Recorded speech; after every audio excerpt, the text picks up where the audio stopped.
wala ba'dahu wa ba'd.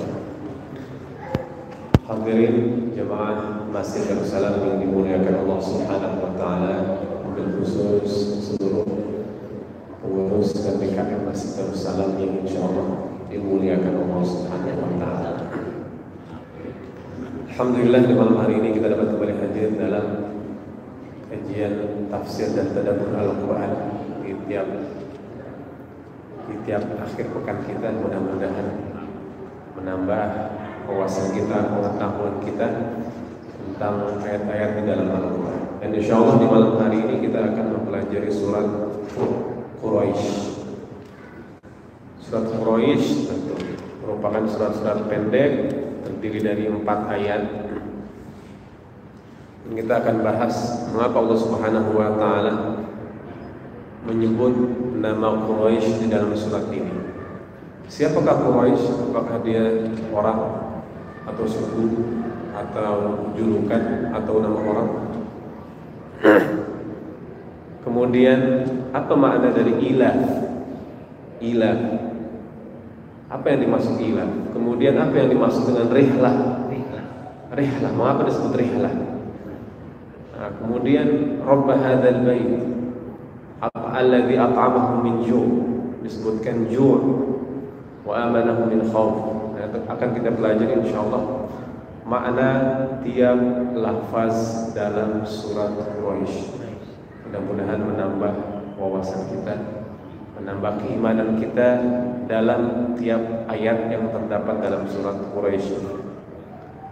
Insyaallah amin ya rabbal alamin. Namun sebelum itu mari bersama-sama kita membaca surat Quraisy. Kita mulai dari ta'awudz. A'udzu billahi minasy syaithanir rajim. Bismillahirrahmanirrahim. Li'ilafi Quraisy ilafihim rihlatasy syita'i was-shayf فليعبدوا رب هذا البيت الذي أطعمهم من جوع وآمنهم من خوف. Terjemahannya li'ilafil Quraisy. Ini terjemahannya. Nanti akan kita pelajari lebih dalam lagi makna dalam setiap lafaz. Tentu terjemahan mungkin berbeda atau jauh dari makna sebenarnya. Li'ilafil Quraisy mungkin sama terjemahan di bapak-bapak semua ya. Saya ambil juga dari terjemahan umum. Karena kebiasaan orang-orang Quraisy, ilafihim rihlatasy syita'i was-shayf, karena kebiasaan mereka berpergian pada musim dingin dan musim panas. Falyabudu rabb hadzal bait, maka hendaklah mereka menyembah Tuhan pemilik rumah ini, alladzi at'amahum min ju', yang memberikan mereka makan dari kelaparan, wa amanahum min khauf, dan memberikan mereka keamanan dari ketakutan. Udah selesai 4 ayat. Apa yang kita pahami, apa yang kita maksudnya apa ini surat ini? Maksudnya apa yang diinginkan dari surat ini buat kita pahami? Jadi setiap surat dalam Al-Quran dia memiliki pintu tersendiri buat difahami, dan setiap surat beda dengan surat lain. Ada yang dengan aslul nuzul, ada yang harus kita pahami dengan kaitan dengan surat sebelumnya. Namun surat ini dia berbeda. Dia bisa difahami melalui historis sejarah. Insyaallah bismillah kita masuk menyelami surat Quraisy. Surat nomor 106. Surat ini secara urutan turun berada di nomor 29 sebelum surat At-Tin dan setelah surat Qari'ah. Dua-dua udah kita pelajari ya, surat At-Tin dan surat Qari'ah. Mudah-mudahan juga nanti kita mungkin selesai sampai surat An-Nas. Kalau ada kesempatan ya kita murojaah dari surat Ad-Duha sampai surat An-Nas. Munasabat itu kaitan. Munasabat artinya kaitan antara surat Quraisy dengan surat Al-Fil. Mengingatkan akan nikmat Allah kepada ahlul Makkah, nikmat keselamatan dari ashabul fil kemarin, Abraha, nikmat pertumbuhan ekonomi dan stabilitas keamanan mereka. Kemudian mengingatkan akan keagungan Allah Subhanahu wa taala, akan kebesaran Allah Subhanahu wa taala, agar semakin baik mereka dalam beribadah. Falyabudu, maka hendaklah mereka beribadah. Ketiga, menambah kemuliaan untuk Nabi Muhammad SAW yang diutus dari suku Quraisy. Nanti dari sini juga insya Allah kita paham mengapa Nabi Muhammad diutus dari suku Quraisy, dan seperti apa Allah Subhanahu wa taala menyiapkan suku Quraisy ini menjadi suku yang kelak akan menjadi suku dari Nabi yang terakhir, Nabi Muhammad SAW. Ada riwayat tentang surat Quraisy ini, kaitannya dengan surat Al-Fil, munasabat dari Umar bin Khattab. Dalam satu riwayat, Umar bin Khattab salat maghrib di rakaat pertama membaca surat At-Tin, dan di rakaat kedua membaca surat Al-Fil dan Quraisy tanpa dipisah dengan bismillah. Faj'alahum ka'asfin ma'kul li'ilafi Quraisy. Jadi riwayat terdapat dari Umar bin Khattab. Namun tentu riwayat ini meskipun dari Umar bin Khattab bertentangan dengan ijma' dari umat Islam. Seluruh umat Islam dari zaman sahabat, bahkan zaman Khulafaur Rasyidin setelah Umar bin Khattab, dan sampai saat ini sepakat antara surat Al-Fil dan surat Quraisy dipisah dengan bismillah. Jadi ini ijma' umat Islam bahwa kedua surat ini terpisah.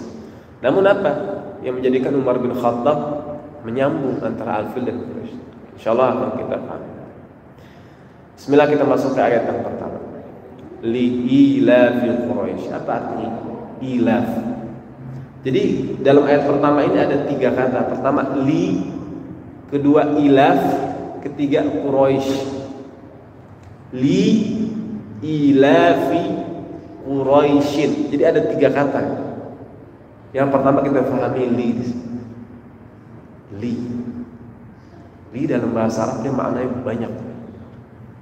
Dan karena maknanya banyak, bisa berarti untuk, karena, disebabkan. Yang mana ini artinya? Li ilaf. Lam dalam ayat ini memiliki beberapa arti dan maksud. Yang pertama bermakna untuk ilaf Quraisy. Oke, kita simpan dulu. Mana lam yang pertama untuk. Mana yang kedua ta'ajub. Ta'ajub ini memang agak berbeda dia. Jadi sebelum lam ini ada kata yang tidak disebutkan. Ta'ajublah kalian kepada. Jadi lamnya ini lam, namanya dalam bahasa Arab ta'alim. Ta'ajub, ta'alim. Ta'ajublah kalian kepada. Ini menurut Ibnu Ashur nggak disebutkan. Nggak disebutkan kalimat ta'ajubnya, tapi disebutkan kepadanya. Mengapa demikian? Karena mereka orang-orang Quraisy diberikan nikmat yang banyak, tapi malah menyembah berhala. Li ilafi. Sekarang kita masuk ke makna ilaf. Ilaf asal katanya dari ta'lif dan mu'alafah. Mu'alafah. Ta'lif artinya itu dalam bahasa Arab mengumpulkan dan menyatukan. Ta'lif. Kalau mu'allif, orang yang mengumpulkan dan menyatukan. Mu'allif kitab ini berarti ulama yang menyusun dan mengumpulkan sehingga menjadi karya tulis. Mu'allif namanya.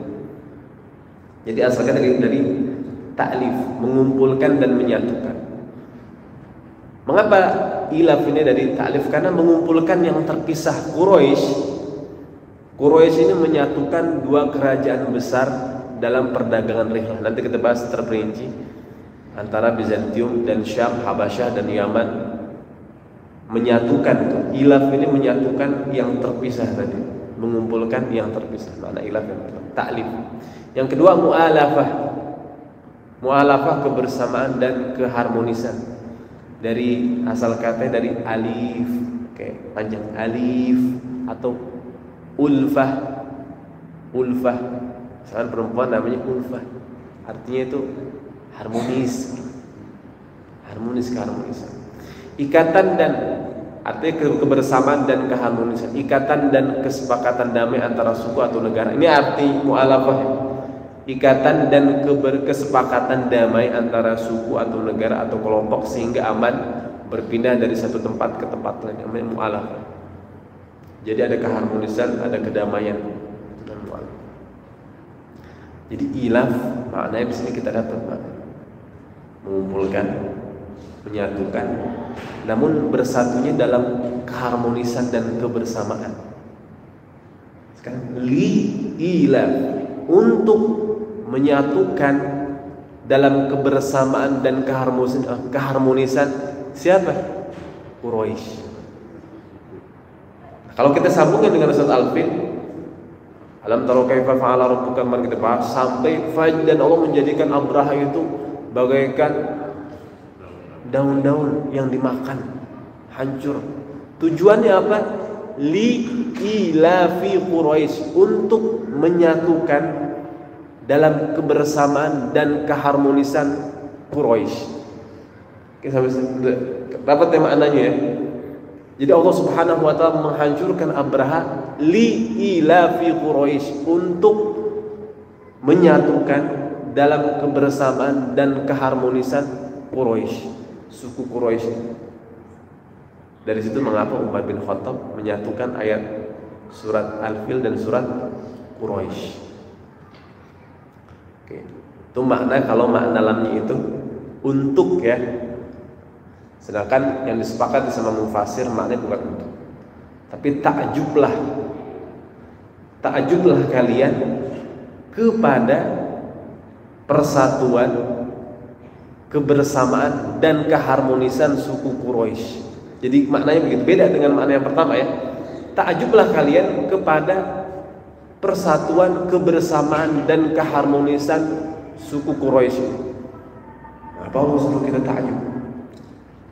Harus kita tahu kenapa Allah perintahkan kita untuk takjub dan heran. Takjub, kagum, sekaligus heran. Kok bisa kalian mengatakan heran? Kok bisa? Mereka udah Allah berikan nikmat yang banyak sedemikian rupa, namun bukan menyembah Allah, malah menyembah berhala. Dan heran juga kita, takjub juga terhadap bagaimana Quraisy ini mereka, persatuan mereka, kebersamaan dan keharmonisan di antara mereka ini juga luar biasa. Dari situ nanti mengapa Allah Subhanahu wa taala mengutus Nabi Muhammad SAW dari suku Quraisy. Ya, dan terjemahan kita juga bermakna kebiasaan. Jadi kita paham di sini kebiasaan yang dimaksud. Kenapa disebut kebiasaan? Maksudnya apa? Jadi ilaf maknanya bukan kebiasaan ya. Makna di sini mengumpulkan, menyatukan dalam kebersamaan dan keharmonisan. Ilaf.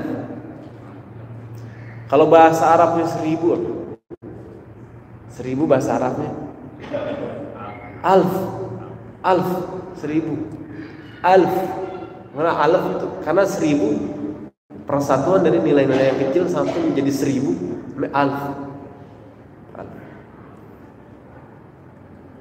Kemudian dalam Al-Quran ada Allah Subhanahu wa taala menyebutkan fa'allafa baina qulubikum, maka Allah menyatukan di antara hati mereka. Mereka kata alafa, ilaf dari alafa ta'rif, fa'allafa baina qulubikum, dan Allah menyatukan. Nah kita paham menyatukannya kayak gimana?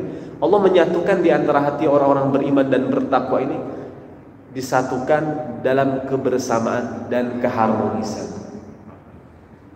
Fa'allafa baina qulubikum ya ayyuhallazina amanu taqullaha haqqa tuqatih wa la tamutunna illa wa antum muslimun. Wahai orang-orang beriman, bertakwalah kepada Allah dengan sebenar-benarnya ketakwaan, dan janganlah mati kecuali dalam keadaan muslim.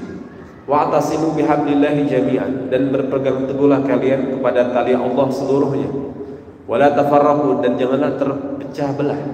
Wadhkuru ni'matallahi alaikum, dan ingatlah nikmat Allah kepada kalian. Idh kuntum a'da'an, ketika dahulu kalian bermusuhan. Fa'allafa baina qulubikum, maka Allah menyatukan hati kalian dalam kebersamaan dan keharmonisan. Oke, di sini salah satu bentuk al-lafa di dalam Al-Quran. Nah, ini mengapa tadi ilaf itu? Sekarang kita mundur ke sejarah terbentuknya rihlah. Rihlah apa? Nanti kita lihat makna rihlah itu. Kita tahu jalan-jalan rihlah kan? Jalan-jalan rihlah. Apa makna sebenarnya rihlah? Dari rihlah Isra Mi'raj, Ashabul Kahfi juga rihlah. Nabi Nuh dengan perahunya juga rihlah. Nabi Musa dengan Khidir rihlah. Hijrah ke Madinah rihlah. Hijrah ke Habasyah rihlah. Sekarang kita masuk ke sejarah. Dahulu di Arab orang-orang Quraisy ini kan, jadi ada satu fenomena di mana ketika orang-orang Quraisy, mereka kan ekonominya meningkat, pertama karena mereka dagang, kedua karena haji, udah dua itu aja. Kalau karena dagang, haji, sisanya mereka berburu. Kamu dengan mereka tuh kagak ada yang namanya panen, nggak ada, karena mereka tinggal di wadin ghairi dzi zar'in, tinggal di lembah yang tandus, nggak ada yang bisa tumbuh di situ. Nabi Ibrahim mengatakan itu kan, ya Allah, aku meninggalkan istri dan anak-anak keturunanku di lembah yang ghairi dzi zar'in, nggak bisa ditumbuhin apa-apaan di sini. Jadi mereka mau berdagang nunggu musim haji. Namun ketika musim haji juga nggak semua orang-orang Quraisy bisa dapat penghasilan yang banyak. Dan dahulu mereka yang berdagang, dulu belum ada rihlah syita'i was-shayf.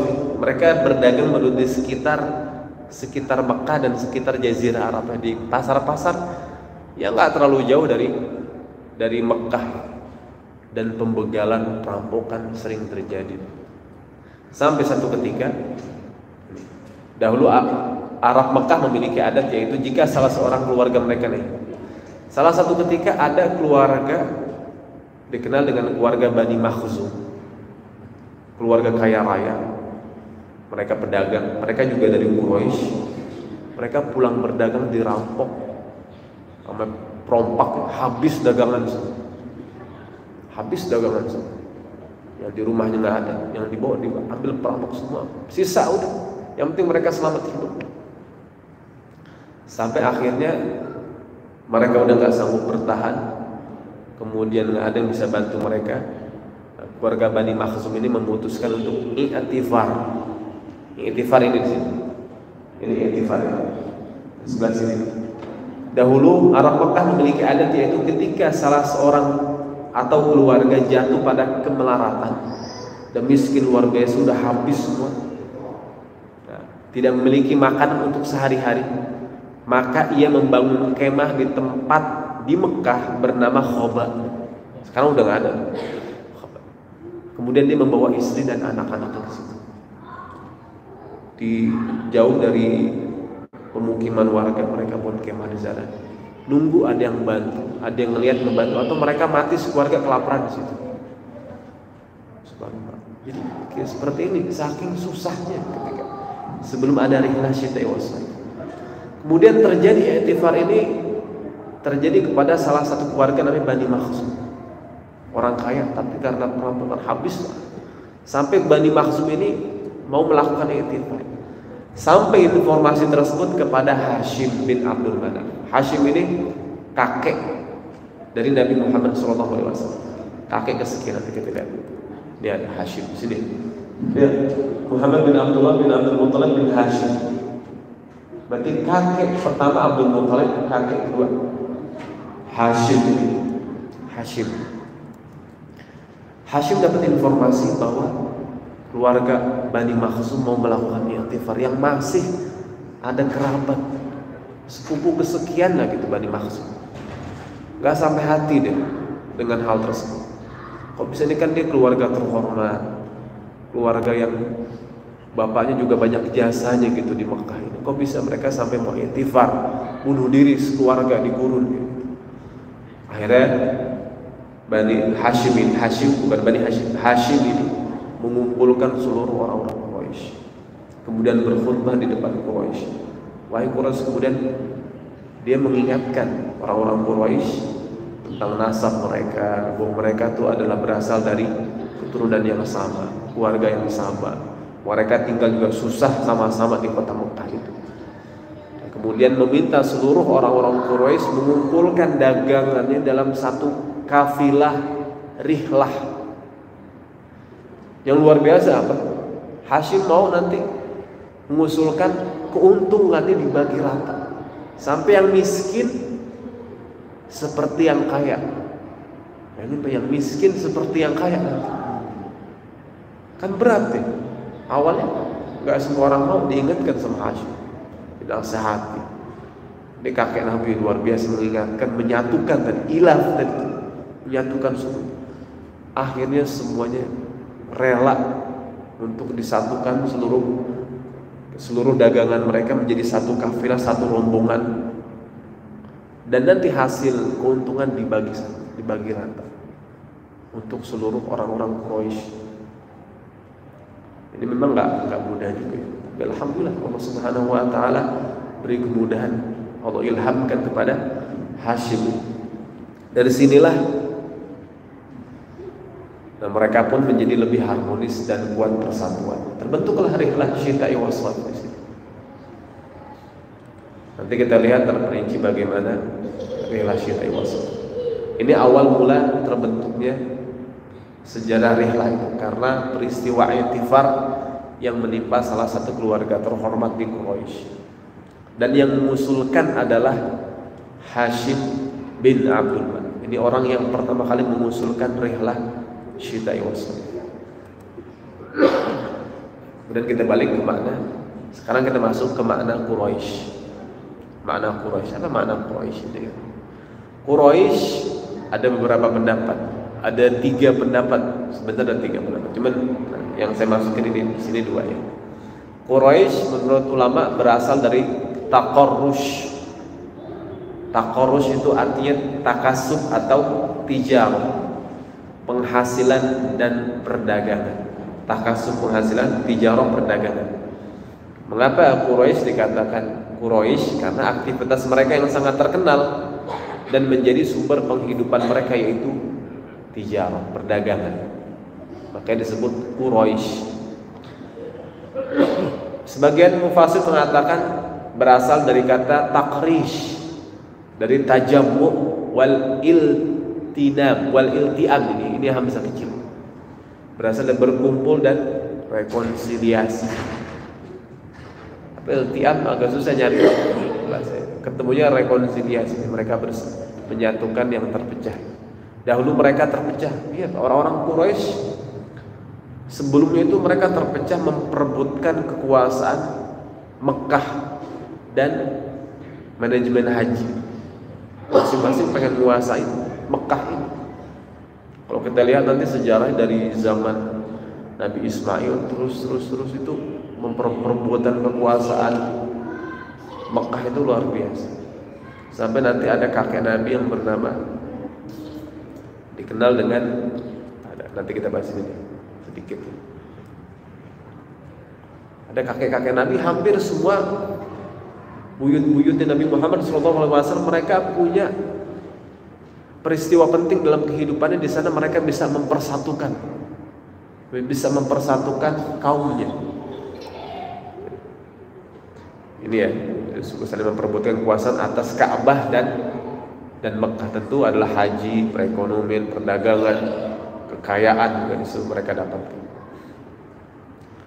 Ada satu lagi makna Quraisy, tapi yang saya nggak masukin.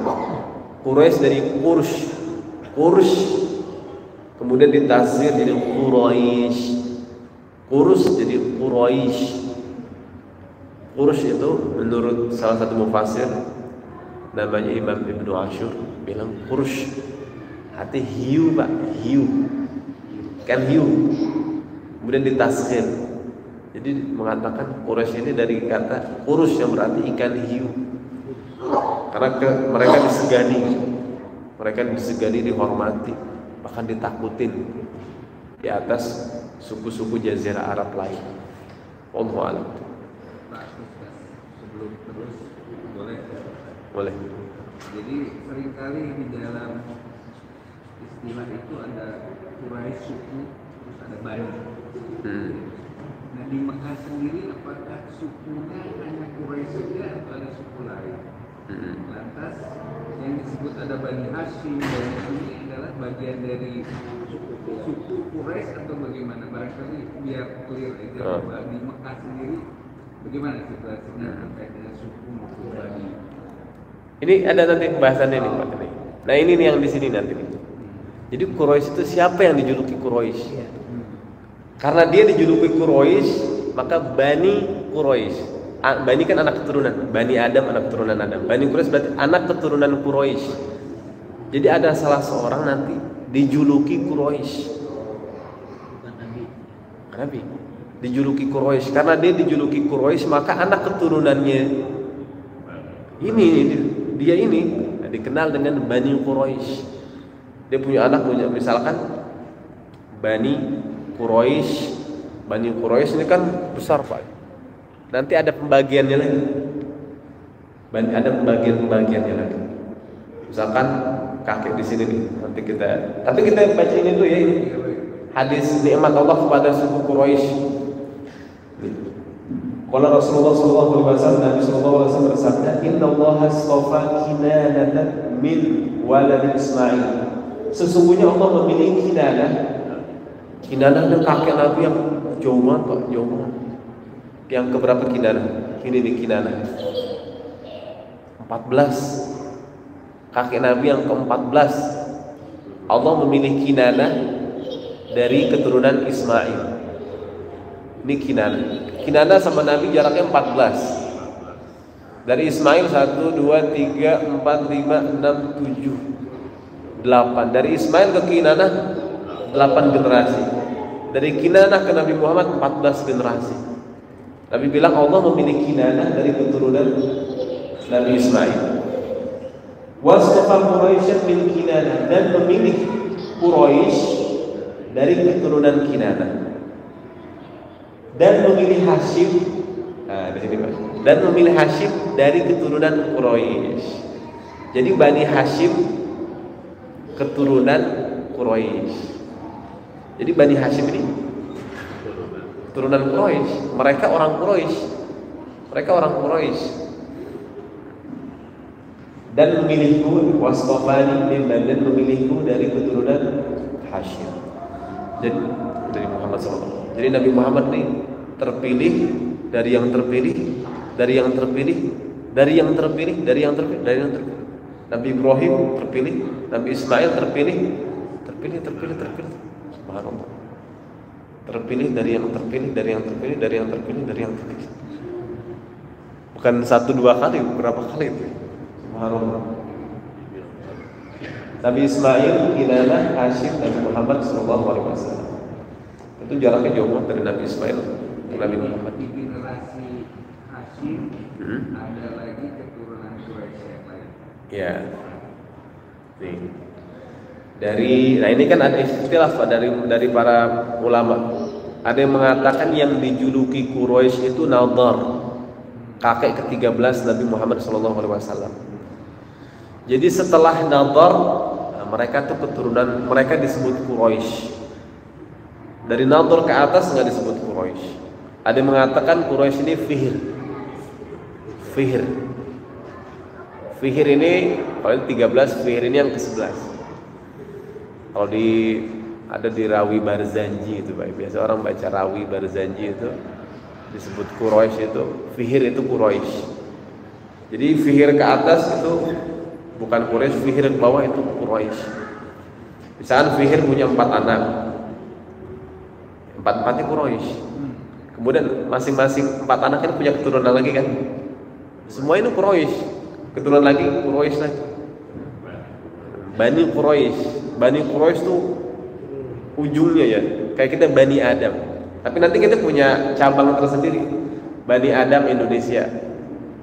Kayak Quraisy Bani Hashim, Quraisy Bani Abdul Syams, Quraisy Bani Khuza'ah. Abu Lahab Quraisy, Abu Jahal Quraisy, Abu Sufyan Quraisy, Nabi Muhammad Quraisy. Mereka semua Quraisy. Kemudian dia mengatakan Qusay. Kalau mengatakan Qusay berarti dari Qusay ke atas ini bukan Quraisy. Qusay ke bawah Quraisy. Ini yang kuat itu antara Fihr. Yang kuat Fihr. Antara Fihr sama Nadhr ini yang kuat di sini, Pak. Fihr sama Nadhr ini yang kuat. Kalau biasa di Barzanji itu di Barzanji atau di rawi-rawi itu, Pak. Di maulid-maulid itu yang suka dibacain Fihr, itu disebut Fihr yang Quraisy itu. Fihr Quraisy. Jadi sampai sini Bani Hashim itu Quraisy. Kemudian di atasnya Bani Hashim Bani Abdul Manaf. Ini juga yang kedua di atasnya. Ini juga Quraisy. Qusay juga Quraisy. Kilab juga Quraisy. Murrah di atasnya Quraisy. Ka'ab Quraisy. Sampai ke Fihr. Fihr ke atas bukan Quraisy. Nabi Ismail Quraisy bukan. Bukan, Nabi Quraisy bukan.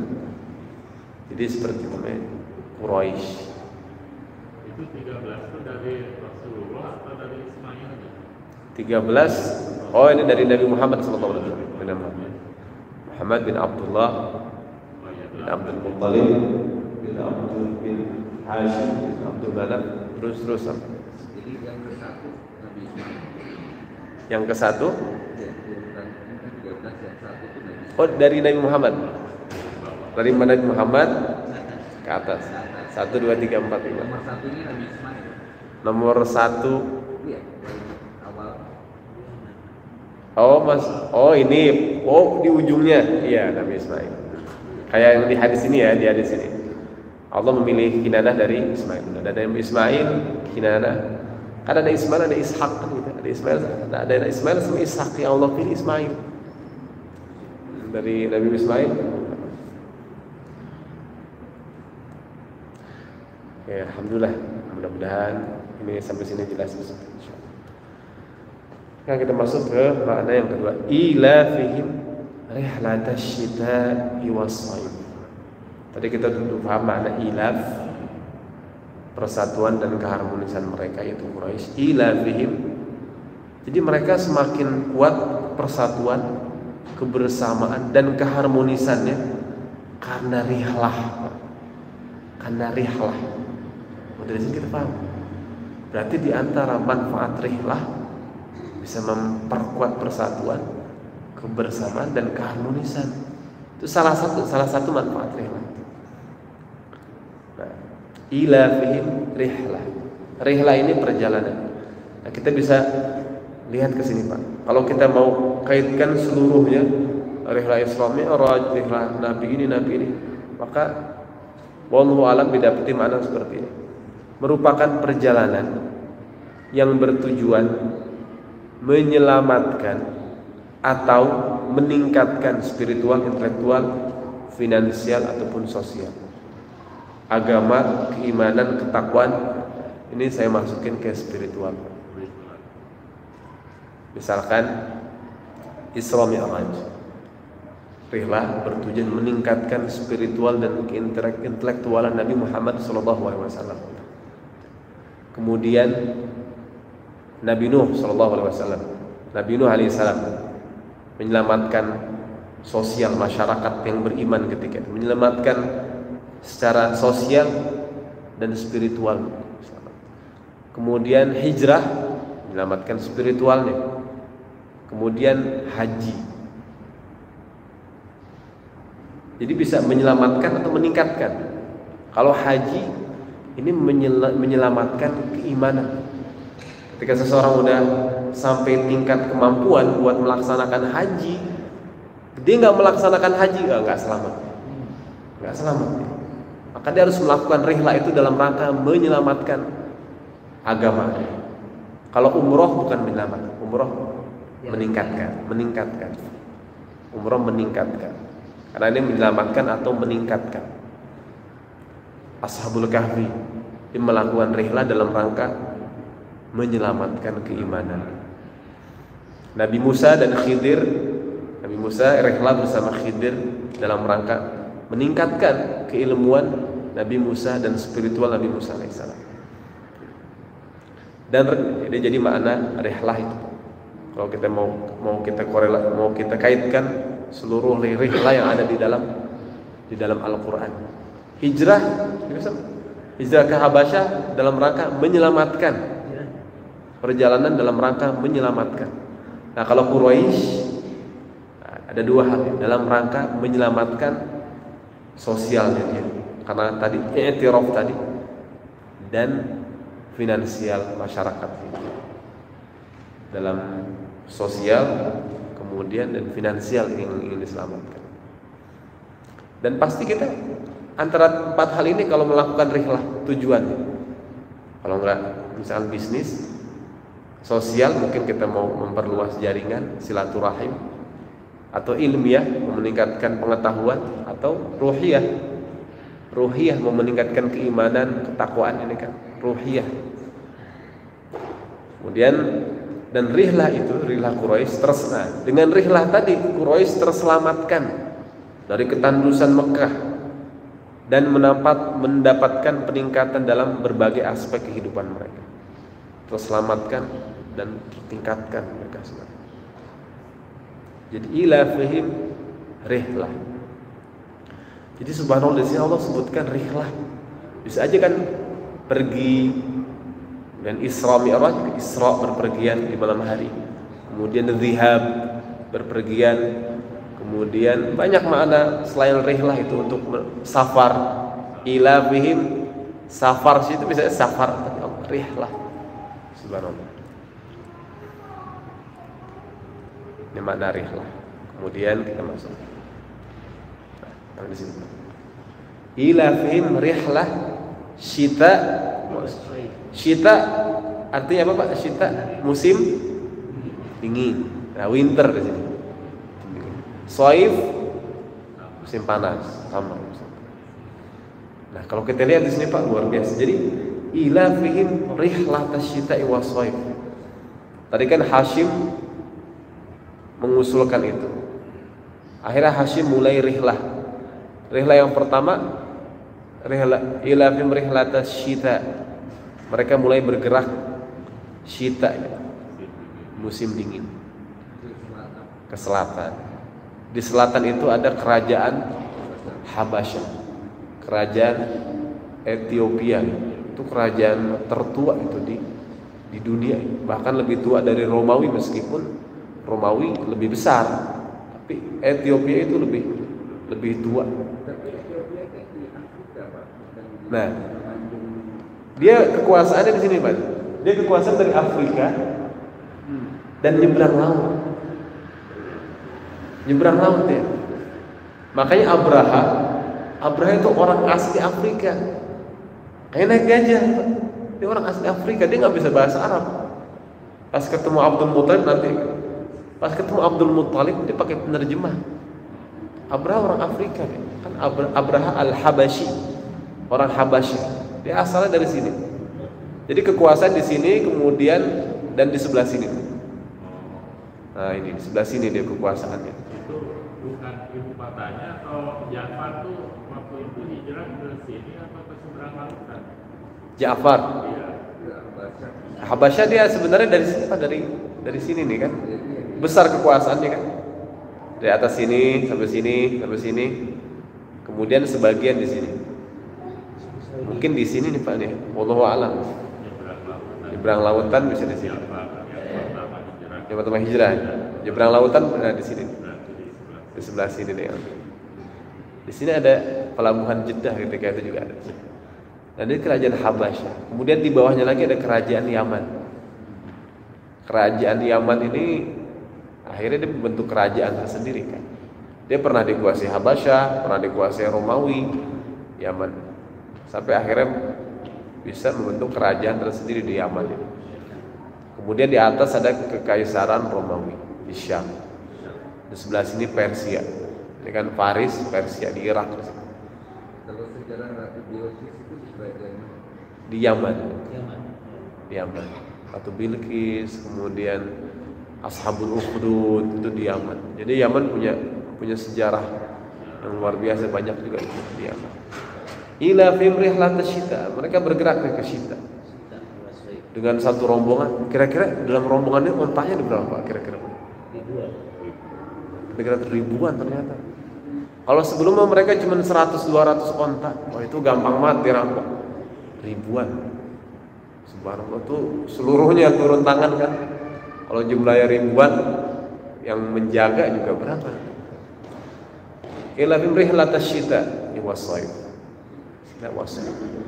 Nah di sini Hashim, nah lagi-lagi nih Hashim ini kakek Nabi Sallallahu Alaihi Wasallam. Ini saat itu mereka ada 4 bersaudara, Hashim, Abdul Syams, bukan Abdul Muttalib, Muttalib namanya. Ada Muttalib, ada Abdul Muttalib, namanya Muttalib dan Naufal.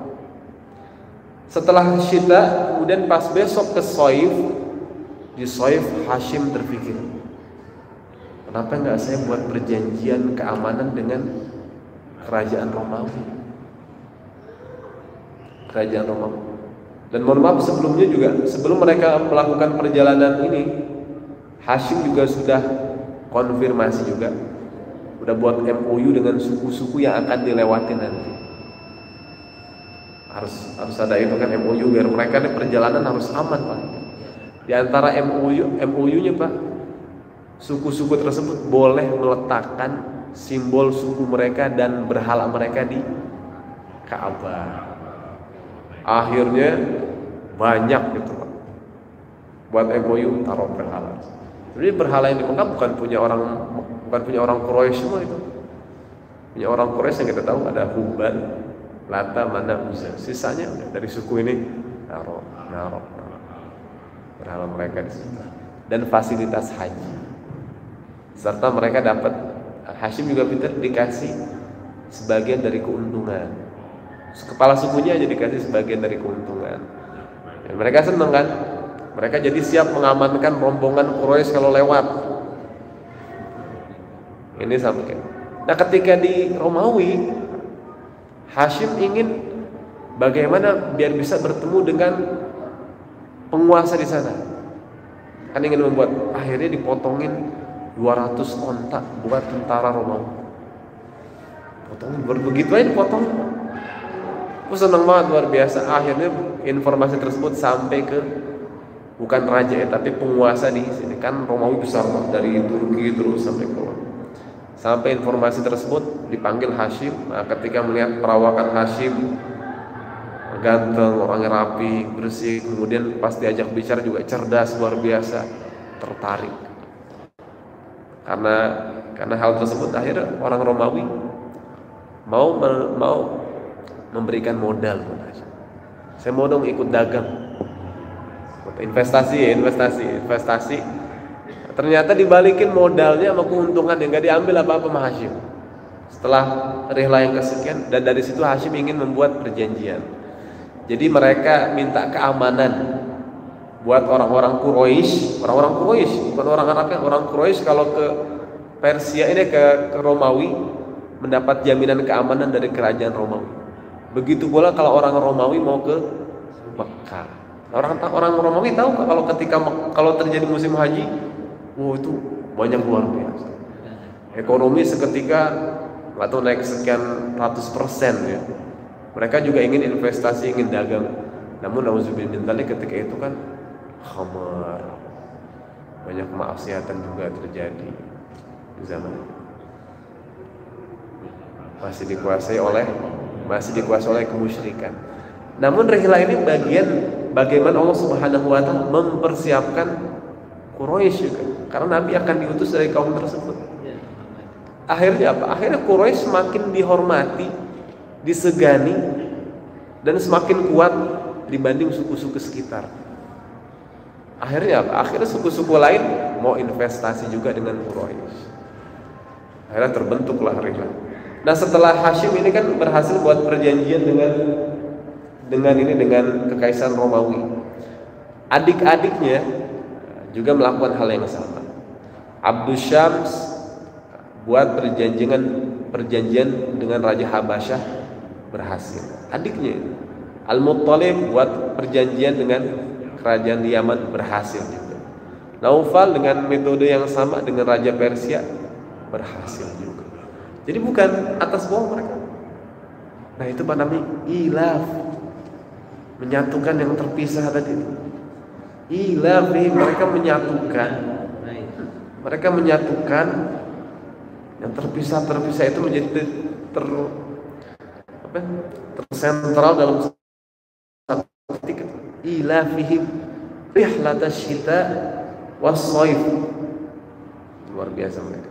Yang tadinya sampai ada iktifar terima. Karena keikhlasan mereka mau membantu saudaranya. Ya kan? Allah Subhanahu wa taala membalas itu semua meskipun mereka masih musyrik. Mereka karena memang belum datang Islam, Allah membalas itu semua. Keikhlasan mereka untuk membantu saudara rela dibagi rata. Yang penting saudara-saudara mereka terselamatkan. Allah Subhanahu wa taala membalas itu semua.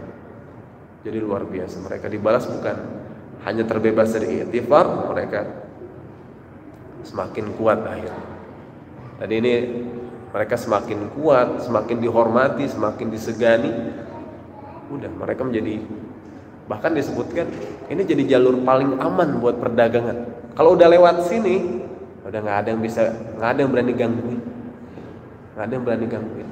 Bahkan nggak sedikit orang-orang yang mau melewati jalur-jalur tertentu, Pak, yang di luar jalur ini, mereka membawa simbol-simbol dari Quraisy. Jadi kalau dilihat sama perampok bawa simbol dari Quraisy, dibilang jenis batu tertentu gitu, Pak. Waduh, Quraisy gak digangguin. Yang sebelum mereka lemah, ila bim rihlatasy syita'i was-shaif. Adapun syita itu ini tadi ya, awal terbentuknya hijrah. Awal terbentuknya rihlah. Awalnya bertujuan mengamankan kafilah dagang Quraisy. Ada iktifar, orang-orang sulit, kemudian bagaimana biar aman, membuat MOU perjanjian dengan seluruh kabilah Jazirah Arab semakin kuat, kemudian akhirnya bisa membuat perjanjian dengan kerajaan-kerajaan besar dan banyak mendapatkan tadi investasi. Asyita ini musim dingin. Asyita lamanya 89 hari. As-shaif 93 hari, musim panas. Jadi satu kali di musim dingin dan satu kali di musim panas. Jadi setahun mereka ada satu kali. Nah ini dia. Jadi disebutkan dalam tafsir. Jadi satu kali perjalanan rihlah jumlah ontanya 1.500 sampai 2.500 onta.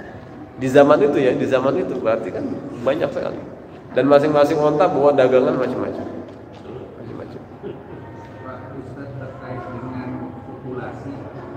Tafsir sejarah itu kalau di periode Nabi Muhammad itu di Mekah jumlah populasi jiwa itu puluhan ribu, ratusan ribu atau? Oh iya, ini belum dapat sih informasinya.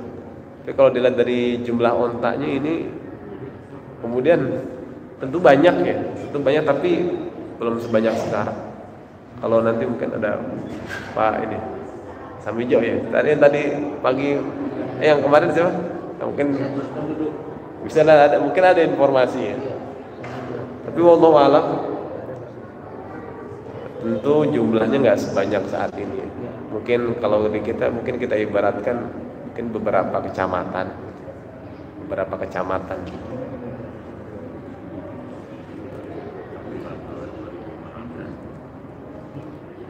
1.500 sampai 2.500. Kayak kemarin di kisah Ashabul Fil itu kan ontanya Abdul Muttalib yang diambil sama Abraha itu kan 200. Abdul Muttalib punya 200.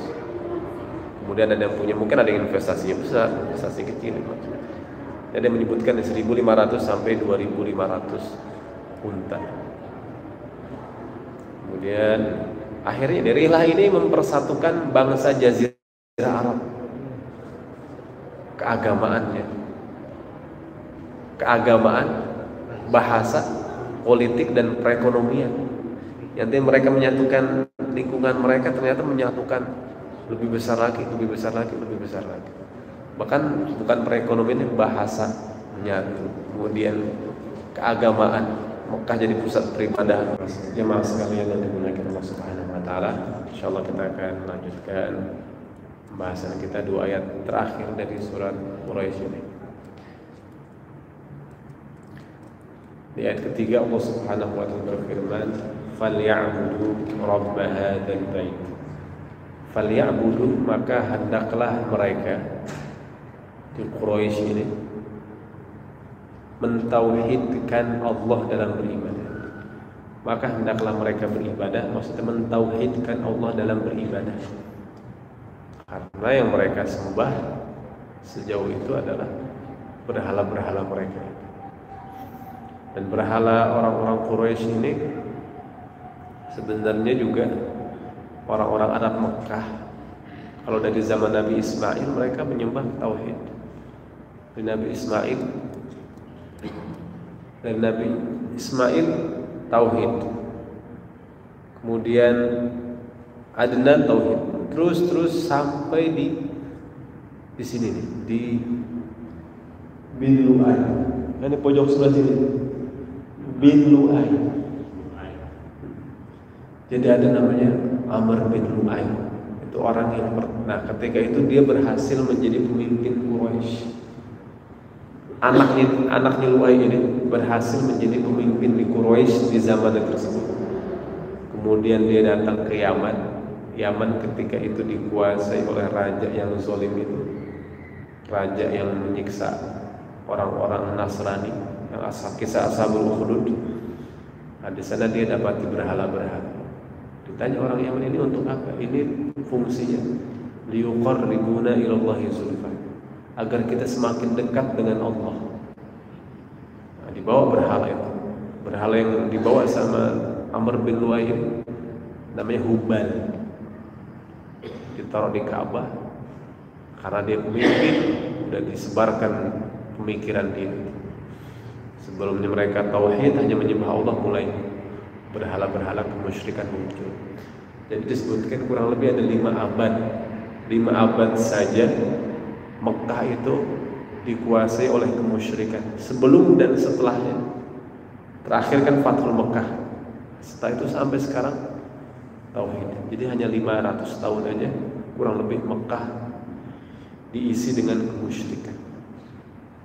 Seharusnya orang datang ke sana mengenal tauhid, ini sebaliknya orang pergi ke Mekah malah pulangnya musyrik. Pergi ke Mekah pulangnya musyrik. Allah mengatakan di sini, "Falyabudu rabb hadzal bait."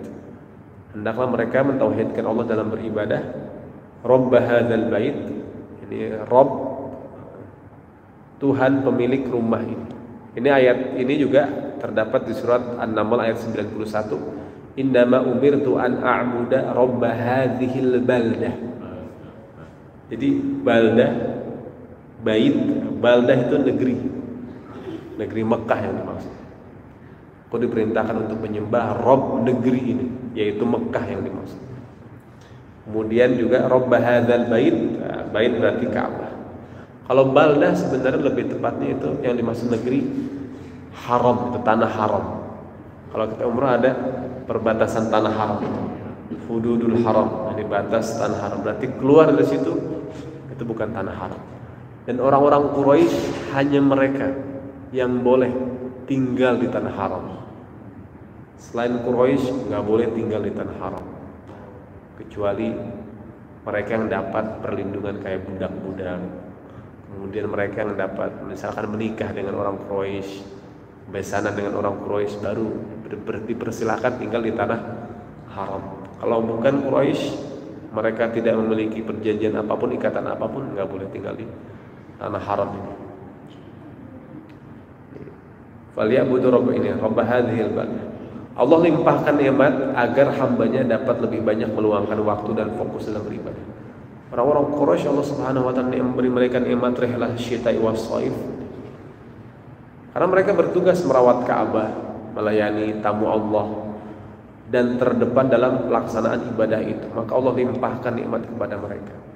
Ketika nikmat Allah berikan banyak kepada kita semua, ini tandanya Allah ingin kita beribadah lebih banyak lagi, lebih dekat lagi dengan Allah Subhanahu wa taala. Dan bukan sebaliknya, semakin banyak kenikmatan malah semakin jauh dengan Allah Subhanahu wa taala. Kemudian Rabb hadzal bait, al-bait yang dimaksud al-bait di sini adalah Ka'bah, Makkah dan Ka'bah. Jadi di Al-Qur'an ada istilah Makkah, ada istilah Makkah. Inna awwala baitin wudi'a lin-nas. Sesungguhnya rumah pertama yang diletakkan untuk manusia adalah di Makkah. yang diberkahi dan sebagai petunjuk untuk seluruh alam. Ulama menyebutkan kalau disebut Mekah itu tanah haram. Kalau disebut Bakkah itu Ka'bah. Ka'bah. Jadi kalau disebut Bakkah itu Ka'bah, kalau disebut Mekah itu tanah haram. Jadi rumah yang pertama adalah Bakkah, maksudnya adalah Ka'bah. Karena di Al-Quran kita tidak dapat itu lafaz Ka'bah. Tidak ada lafaz Ka'bah di dalam Al-Quran. Namanya bait. Bait di Al-Quran. Baitullah, Rabb hadzal bait. Nah, kenapa di sini Allah Subhanahu wa taala sebutkan maka sembahlah Tuhan rumah ini, Tuhan pemilik rumah ini. Bukan maka sembahlah Allah yang tidak ada Tuhan selainnya. Ya kan?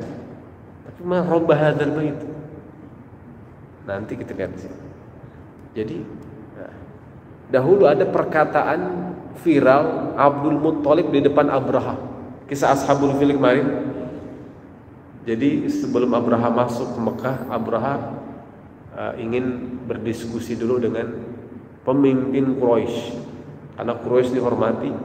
Ini rihlah Syitai Wasaf sudah terjadi. Karena dihormati Quraisy, mereka dihormati, mereka dimuliakan sama kerajaan-kerajaan sekitar. Jadi Abraha nggak mau main langsung hancurin aja. Saya mau ketemu dengan pemimpin Quraisy. Nah, di sini maka bertemulah dengan Abdul Muttalib. Sampai di depan Abraha di atas gajah, Abdul Muttalib datang. Ketika melihat Abdul Muttalib, Abraha terkesima, dia takjub dengan perawakannya, sosoknya, wajahnya, gantengnya. Kalau kita melihat orang seperti ini, kita pengen lebih dekat lagi kan melihatnya ya. Maka Abraha turun dari singgasana, duduk di depan Abdul Muttalib. Kemudian tanya, apa yang kamu mau? Kata Abraha. Ternyata jawaban Abdul Muttalib bukan menyuruh Abraha pergi, Abraha jangan hancurkan Mekah, tolong jangan hancurkan Ka'bah, ini rumah ibadah kami. Abdul Muttalib bilang, kembalikan onta saya dan onta-onta orang Mekah. Dan di sini Abraha kaget, ketawa gitu. Abraha ketawa. Saya pikir kamu mau mengatakan begini. Itu kan hal sepele kayak begitu. Justru yang ada lebih penting buat kamu pertahankan, kata Abraha gitu, ngajarin kita. Terus Abdul Muttalib bilang begini, Inna lil baiti rabban sayamna'u. Sesungguhnya rumah ini memiliki pemilik yang akan menjaga. Onta itu punya saya yang berkewajiban menjaga. Adapun ini rumah udah ada penjaganya yang akan melindungi. Nah, di sini Inna lil baiti rabban. Sesungguhnya rumah ini memiliki rabban, Tuhan, pemilik. Sayamna'u, akan melindunginya, menjaganya. Mulai saat itu, setelah Abraha dikalahkan, kalimat Abdul Muttalib ini viral, masuk otomatis karena dia pemimpin Quraisy. Informasi cerita tersebut menyebar kemana-mana. Mulai saat itu seluruh masyarakat Arab yakin bahwa Ka'bah memiliki Tuhan yang menjaganya, dan Tuhan itu bukan berhala, bukan Hubal, bukan Mana, bukan Lata, bukan Uzza, tapi Allah Subhanahu wa ta'ala.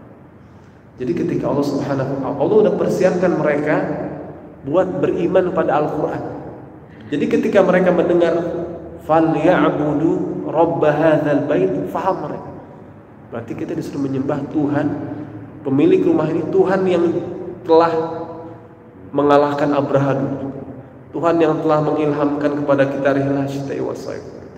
Falya'budu rabb hadzal bait. Maka sembahlah Tuhan pemilik rumah ini. Orang-orang Quraisy sudah dipersiapkan agar mereka beriman pada Al-Quran. Peristiwa-peristiwa sejarah mereka. Ini mengapa Allah menggunakan lafaz falya'budu rabb hadzal bait. Karena lafaz rabb hadzal bait di orang-orang Quraisy itu udah terkenal banget mereka, paham banget mereka peristiwa itu. Udah pasti bukan Mana, bukan Lata, bukan berhala ini yang dimaksud ayat ini, bukan berhala mereka, tapi Rabb itu hadzal bait, Allah Subhanahu wa ta'ala. Ini sampai sini selesai. Kemudian ayat yang terakhir. Sebelum kita masuk ayat terakhir, dahulu Nabi Ibrahim alaihissalam pernah berdoa. Ya Tuhan kami, Rabbana inni askantu, aku telah menempatkan sebagian keturunanku di lembah yang tidak mempunyai tanaman-tanaman di dekat rumah Engkau yang dihormati ini, Al-Muharram. Al-muharram artinya yang dihormati. Rabbana liyuqimus shalah, agar mereka mendirikan salat. Mendirikan salat berarti mereka butuh tempat yang nyaman, mereka butuh air buat wudu, mereka butuh pakaian yang bagus, mereka butuh izin. Mendirikan salat bukan salat aja, tapi wudunya, tempat tinggalnya, kemudian pakaian semua. Liyuqimus shalah faj'al afidatan minan nasi tahwi ilaihim. Jadikanlah hati sebagian manusia cenderung kepada mereka. Sebagian manusia di sini adalah mereka yang beriman. Bukan seluruhnya, tapi yang beriman aja. Tahwi ilaihim warzuqhum minas thamarat la'allahum yashkurun. Jadi warzuqhum minas thamarat, maka berilah mereka dari buah-buahan. At'amahum min ju'. Kemudian jadikanlah hati sebagian manusia cenderung kepada mereka, cenderung kepada mereka. Hormati mereka, memuliakan mereka. Wa amanahum min khauf. Ini doa Nabi Ibrahim agar mudah-mudahan mereka bersyukur. Ternyata Allah Subhanahu wa taala mengijabah dengan cara Allah Subhanahu wa taala. Dengan rihlah syitai wa shaif, dan di akhir dengan diutus Nabi Muhammad sallallahu alaihi wasallam. Alladzi at'amahum min ju'. Alladzi, yaitu zat yang melindungi Ka'bah dan juga memakmurkan mereka. Mereka yang diamanahkan merawat Ka'bah. Karena Quraisy, mereka yang Allah berikan amanah untuk merawat Ka'bah, Allah makmurkan mereka. Sama kalau di Darussalam apa? Makmur bersama masjid. Ya. Makmur bersama jamaah. Makmurkan masjid, makmur bersama jamaah. Sebagaimana orang Quraisy, mereka memakmurkan Baitullah, Allah makmurkan mereka. Alladzi at'amahum min ju' wa amanahum min khauf. Dari sekian nikmat Allah sebutkan dua ini aja. Dua nikmat yang menjadi kebutuhan dasar. At'amahum, memberi mereka makan, min ju' dari kelaparan, wa amanahum, dan mengamankan mereka min khauf dari ketakutan. Jika kebutuhan pangan tercukupi, maka keamanan lingkungan terwujud. Ini udah pasti. Makanya sebutan yang pertama secara urutan at'amahum min ju' wa amanahum min khauf. Memberikan mereka makan dari kelaparan, memberikan mereka keamanan dari rasa takut. Sebelumnya mereka intifar tadi, sampai ada yang mau bunuh diri di gurun. At'amahum min ju'. Perjalanan mereka khawatir mereka diperampokkan, pembegalan di jalan. Amanahum min khauf. Itu di orang-orang Quraisy. Adapun di kita lingkungan masyarakat, maka kewajiban masyarakat terhadap setiap individu ini at'amahum min ju'. Memberikan pangan, keamanan pangan dan keamanan lingkungan. Dua hal ini penting. Nanti ini juga dalam negara kita ini pertumbuhan ekonomi dan stabilitas keamanan. At'amahum min ju'. Memberikan mereka makan dari kelaparan, wa amanahum min khauf. Jadi lafaz ju' dan lafaz khauf di dalam Al-Qur'an ini. Jadi ju' dan khauf, lapar dan takut. Lapar ibarat permasalahan yang sedang terjadi. Lapar ibarat permasalahan yang sedang terjadi. Khauf permasalahan yang sifatnya nanti mustaqbal yang akan belum terjadi tapi khawatir akan terjadi. Khauf.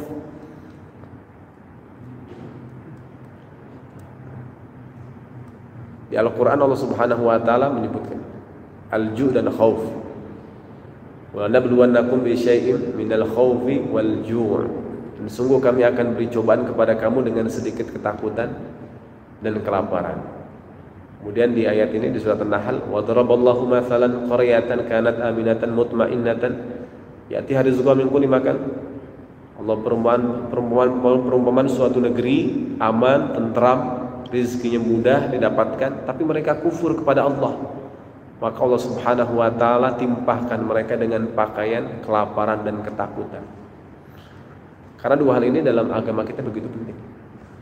Ketika seseorang begitu lapar, bahkan hukum jadi ringan buat dia.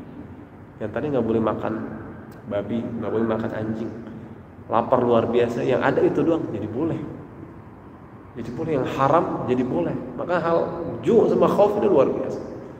Bahkan sholatnya ada sholat khauf, gitu kan? Sholat khauf dalam kondisi-kondisi tertentu, sholat bisa diqasar, bisa diqadha. Maka dua hal ini penting.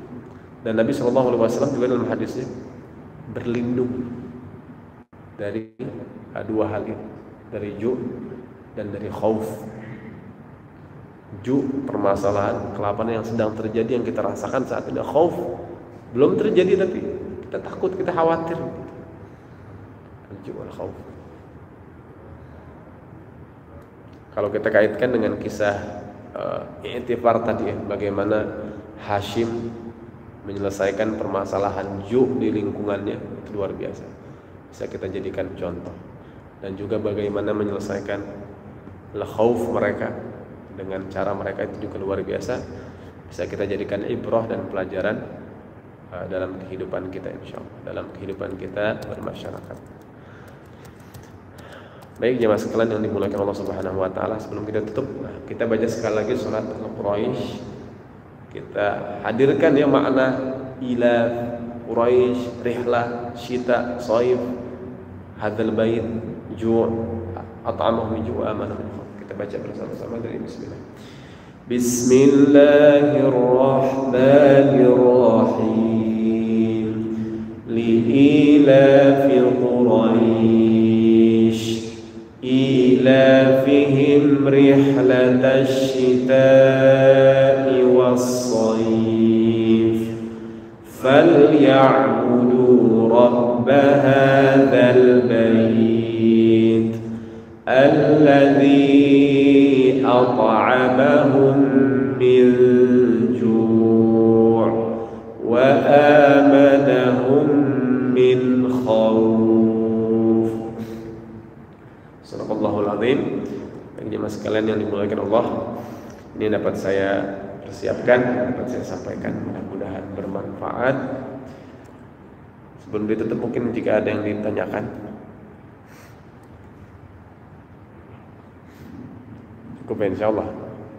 Baik, insyaallah cukup. Nanti insyaallah di akan berikutnya biiznillah kita akan membahas surat berikutnya, yaitu surat Al-Ma'un.